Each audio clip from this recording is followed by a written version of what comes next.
இந்த வீடியோவில் நம்ம என்ன பார்க்க போகிறோம்னா, கன்னிராசிக்காரர்களுக்கு மே 2026 எத்தகைய ஒரு மாதமாக, என்ன ஒரு பலாபலன்கள் நிறைந்த ஒரு மாதமாக இந்த மே 2026 கன்னிராசிக்காரர்களுக்கு இருக்க போகுதுங்கிறது சயின்டிஃபிக் வேதிக் அஸ்ட்ராலஜி முறையில் துல்லியமாக எதையும் மிகைப்படுத்தாமல் உள்ளது உள்ளவாறு பரிகாரங்கள் அது மாதிரி மூடநம்பிக்கையில் போகாமல் இந்த ஒளி தத்துவம் எப்படி இந்திய வேத ஜோதிடத்தில் அறிவியல் சார்ந்த முறையில் யூஸ் ஆகுது, எது மாதிரி விஷயத்தில் அது செயல்படுகிறது, எது மாதிரி விஷயங்கள் நம்மளுடைய கர்ம பலனை போன ஜென்மத்தில் செய்த நம்ம பாவ புண்ணியங்களை நல்ல கர்மாவாகவும் தீய கர்மாவாகவும் செயல்பட்டு நம்மளுடைய வாழ்க்கையில் நல்ல சாதகமான சம்பவங்களாகவும் சாதகமற்ற வாழ்க்கை சம்பவமாகவும் உருவெடுத்து நம்மளுடைய வாழ்வாதாரத்தை நிர்ணயிக்கிறது அப்படிங்கிறத இந்த வீடியோவில் கன்னிராசிக்கு மே 2026 எப்படி இருக்க போகுதுங்கிறது ஆண்டு கிரகத்தை வைத்து மாத கிரகத்தின் வைத்து நம்ம சொல்ல போகிறோம்.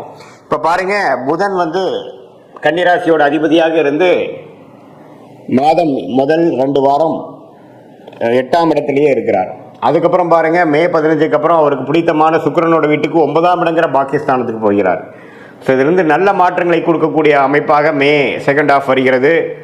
ஏன்னா ராசி அதிபதியை சுக்கிரனோட வீட்டில் பாகிஸ்தானத்துக்கு போகிறது அருமை. அதே சமயத்தில் சூரியனும் பாருங்க, 8ஆம் இடத்தில் இருக்கக்கூடிய சூரியன் கடந்த ஏப்ரல் மாதத்திலிருந்து பல பிரச்சனைகளும் எதையுமே வேகமாக செயல்படாமல் எல்லாமே மெதுவாக சென்று கொண்டு கிணத்துல போட்ட கல்லு மாற இருந்து சில விஷயங்கள் நடக்காமல் காத்து கொண்டிருந்த கன்னிராசிக்காரர்களுக்கு மே 15ஆம் தேதிக்கு மேலே டக்குன்னு எல்லா விஷயங்களும் வேகமாக நீங்கள் எதிர்பார்க்கக்கூடிய ரிசல்ட்டை பெறக்கூடிய அமைப்பாக 2026 மே 15க்கு அப்புறம் சூரியனோட பயிற்சியும் அருமையாக இருக்கிறது. அதே மாதிரி செவ்வாய், ரொம்ப ரிஸ்கான செவ்வாய் பாருங்க, 7ஆம் இடத்திலிருந்து ராசியை பாதிக்கக்கூடிய அமைப்பு இருக்கு. ஏன்னா செவ்வாய்ங்கிற கிரகம் மிகவும் முக்கியமான கிரகம். யாருக்கு? கன்னிராசிக்கு.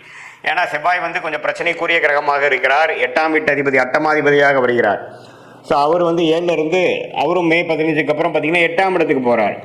ஸோ 8ஆம் இடத்துக்கு போகும்பொழுது என்ன ஆகுது, சூரியனும் சுக்கிரனும் 8லேருந்து விலகி 9க்கு போகிறாங்க. ஆனால் இவருக்கு 8க்கு வரார்.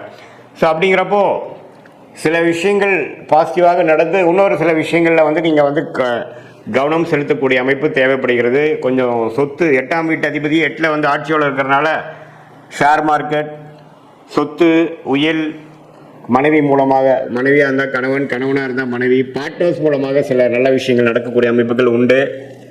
அதே சமயத்தில் செவ்வாய், சுக்கிரன், சூரியன், புதன் எல்லா சஞ்சாரமும் நல்லா இருக்கும்போது குரு பாருங்க 10ஆம் இடத்திலேயே நீடித்திருக்கிறார். ஜூன் மாதம் 11ஆம் இடத்துக்கு வரார்.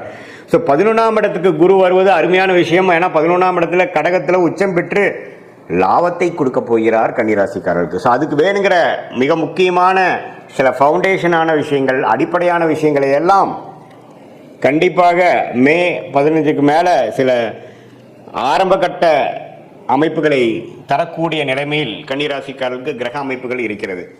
ஸோ கண்டிப்பாக ஜூனுக்கு மேலே சில பெனிஃபிட்ஸ் அனுபவிக்கக்கூடிய கன்னிராசிக்காரர்கள் அது மேவோட கடைசி 2 வாரத்திலே அது உணர்ந்து அதுக்கு வேணுங்கிற சில செயல்களையும் அதுக்கு வேணுங்கிற சில அமைப்புகளையும் உருவாக்கக்கூடிய அமைப்பு கண்டிப்பாக கன்னிராசிக்காரர்களுக்கு வருகிறது. அதை நீங்கள் நல்லாவே யூஸ் பண்ணி அதுக்கு வேணுங்கிற பெனிஃபிட்ஸை நீங்கள் கண்டிப்பாக வயது வித்தியாசம் இல்லாமல் மாணவர்களாக இருந்தாலும் சரி, நடுத்தர வயதினராக இருந்தாலும் சரி, இளம் நபர்களாக இருந்தாலும் சரி, ஆணாக இருந்தாலும் பெண்ணாக இருந்தாலும், மூத்த குடிமகர்கள் சீனியர் சிட்டிசனாக இருந்தாலும், அந்த 11ஆம் இடத்துக்கு போகக்கூடிய ஜூன் மாதம் போகக்கூடிய அந்த குருவோட விஷயத்துக்கு வேணுங்கிற அந்த அடிப்படையான சில விஷயங்கள் சுக்கிரன் 9ஆம் இடமும் புதன் 9ஆம் இடத்துக்கும் போய் நல்ல ஒரு பெனிஃபிட்ஸ், நல்ல ஒரு சில விஷயங்கள் டக்குன்னு நடந்து முடிஞ்சு என்னோடய வாழ்க்கையை கொஞ்சம் மாற்றி அமைச்சதுங்கிற மாதிரி சில விஷயங்கள் கொடுக்கக்கூடியது இருக்கிறதுனால கவனமாக அதை நீங்கள் கையாள வேண்டும். மற்றபடி பார்த்தீங்கன்னா சனி 7லேயே இருக்கிறார். இப்போ ஏப்ரல் மாதம் முழுவதும் சனியும் செவ்வாயும் 7ல் சேர்ந்து குடும்பத்தில் நிம்மதி இல்லை, பங்குதாரர்களிடையே நண்பர்களிடையே சில அதிருப்திகள், கணவனாக இருந்தால் மனைவி, மனைவியாக இருந்தால் கணவனுங்கிற சில பிரச்சனைகளை கொடுத்து கொண்டிருந்த கன்னிராசிக்காரர்களுக்கு இப்போ மே மாதத்துக்கு அப்புறம் ஒரு நல்ல மாற்றத்தை கொடுத்து பழைய சஞ்சலங்களும் மனக்கசப்புகளும் நீங்கி ஒரு உற்சாகத்தை நோக்கி போகக்கூடிய அமைப்புகள் கட்டாயம் உண்டு. வீட்டுக்கு ஒரு வீடு கட்டி வீடு புண்ணியாச்சனை பண்ணி போகக்கூடிய அமைப்பு, ஒரு புது வண்டி வாங்கி மனமகிழ்ச்சி பெறக்கூடிய அமைப்பு, இது மாதிரிலாம் நல்ல உத்வேகமாக எண்ணங்கள் அதுக்கு வேணுங்கிற திட்டங்களை தீட்டி அதுக்கு வேணுங்கிற சந்தர்ப்ப சூழ்நிலைகளையும் அமைந்து ஒரு அருமையான விஷயங்களாக மே மாதம் கடைசி வரை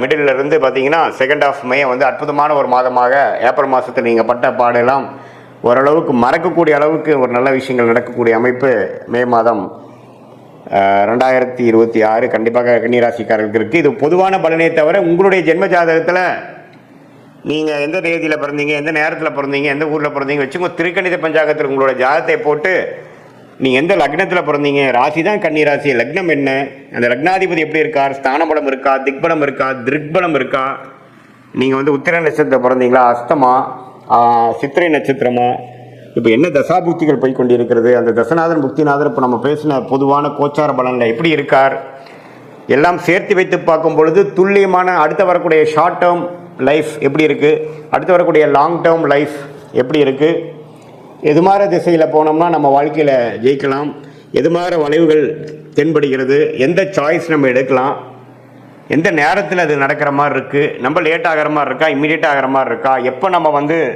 வேலையை மாறலாம், எப்போ இந்த மாதிரி ஒரு விஷயத்துலேருந்து நம்ம தாண்டி வருவோம். அதே மாதிரி கல்யாண விஷயங்கள், குழந்தை பேர் விஷயங்கள், தொழில் விஷயங்கள், தொழில் முன்னேற்றங்கள், வேலை மாற்றங்கள், எது மாதிரி துறையில் போகலாம், புதுசாக ஒரு பிஸ்னஸ் ஆரம்பிக்கிறது, வெளிநாடு எப்போ போகிறோம், படிப்பு, மேற்படிப்பு, கல்யாணம், காதல் திருமணம், அரேஞ்ச் மேரேஜ், இது மாதிரி எல்லா விஷயங்களும் பார்த்தீங்கன்னா இந்திய வேத ஜோதிடத்தின் அடிப்படையான அந்த ஒளி தத்துவம் மூலமாக அறிவியல் சார்ந்த முறையில் ஒரு அற்புதமான ஒரு சாஸ்திரமாக இந்திய வேத ஜோதிட அடிப்படையான சயின்டிஃபிக் வேதிக் அஸ்ட்ராலஜி இருக்குது. அது மூலமாக நாம் மிகைப்படுத்தாமல் தேவையற்ற விஷயத்துக்குள்ளே போகாமல் ஒரு கிரகம் ஒரு மாதிரி இருந்தால் நம்மளுடைய போன ஜென்ம பிறவி கர்மா எப்படி செயல்படுகிறது, எது மாதிரி தாக்கத்தை நமக்கு கொடுக்க போகிறது, பாஸ்ட் லைஃப் எப்படி இருந்தது, இப்போ ப்ரெசென்ட் எப்படி போயிட்டு இருக்கு, அடுத்து வரக்கூடிய இமீடியட் ஃபியூச்சர் எப்படி இருக்கு, நம்ம எது மாதிரி சாய்ஸ் நமக்கு இருக்கு, எது எடுக்கிறது நல்லது, ஒரே கன்ஃபியூஷனாக இருக்கு, டைமிங் மிஸ் ஆயிருமோன்னு பயமா இருக்கு, எந்த டைம் நமக்கு நல்லா இருக்கு, இதையெல்லாம் நம்மளுடைய அற்புதமான தெய்வம்சம் பொருளிய ஞானிகளால் அருளப்பட்ட இந்த கலையை துல்லியமாக மிகைப்படுத்தாமல் பரிகாரங்கள் அது மாதிரி ஒரு மூட நம்பிக்கைகள் எல்லாம் போகாமல் உள்ளது உள்ளவாறு எடுத்து அது நம்மளுடைய வாழ்க்கையில் எடுக்கக்கூடிய முடிவுகள், டைம்லைன்ஸ், அதுக்கு வேணுங்கிற விஷயத்துக்கு நாம் உபயோகப்படுத்தி கொண்டால் தேவையற்ற பண விரைவு, பண செலவு, சமய செலவுகள், தேவையற்ற விரயங்கள், மன சஞ்சலங்கள், மனக்கசப்புகள், தோல்விகள், விரக்திகள், இது எல்லாத்தையுமே நம்ம அவாய்ட் பண்ணிவிட்டு நம்மளுடைய கர்மா என்னங்கிறதோ அதுக்கு தகுந்த மாதிரி நம்மளோட லைஃப்பை அலைன் பண்ணிட்டோம்னா கொஞ்சம் எதிர்நீச்சல் போடாமல் கொஞ்சம் ஈஸியாக ஃப்ரஸ்ட்ரேஷன் இல்லாமல் மன விரக்திகள் இல்லாமல் வாழ்க்கையில் எளிதில் வெற்றி பெற முடியும் என்று சொல்ல விரும்புகிறேன். மீண்டும் மற்றொரு காணொளியில் சந்திப்போம். நன்றி, வணக்கம்.